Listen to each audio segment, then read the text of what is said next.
मैंने बहुत बड़ी और बहुत इंटरेस्टिंग बात आपको बता दी, आपको शायद कोई भी ना बताए, ठीक है। अब यहाँ पे एक मैटर आता है, लोग सोचते होंगे यार कि इस लिहाज से फिर भी तो बहुत से लोगों की उम्रें जो है 40 साल होती हैं, कुछ लोगों की 100 साल चली जाती हैं। तो इसके पीछे होती है रीजन, ठीक है ना। फॉस्फोरस का जो लेवल है ये जनरल तौर पे आपकी एज डिफाइन करता है कि आप कितने साल जिंदा रहेंगे।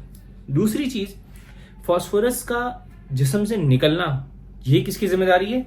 गुर्दों की, ठीक है। अच्छा, अब गुर्दों के मुतालिक एक बड़ी इंटरेस्टिंग बात यह है कि जब आप पैदा होते हैं ना, ठीक है, तो आपके गुर्दे के अंदर मौजूद होते हैं छोटे छोटे छोटे छोटे छोटे छोटे यूनिट्स, जिनको कहते हैं नेफ्रॉन। ये नेफ्रॉन क्या करते हैं? ये बेसिकली समझे गुर्दे की करेंसी है। जैसे जैसे आप बढ़ते जाते हैं उम्र के साथ साथ, ये नेफ्रॉन की तादाद कम होती जाती है। समझ लें कि जब आप पैदा होते हैं तो आपकी उम्र लिख दी जाती है कि जितने नेफ्रॉन आपके जिस्म में होंगे उस हद तक ही आप आगे चलेंगे। समझ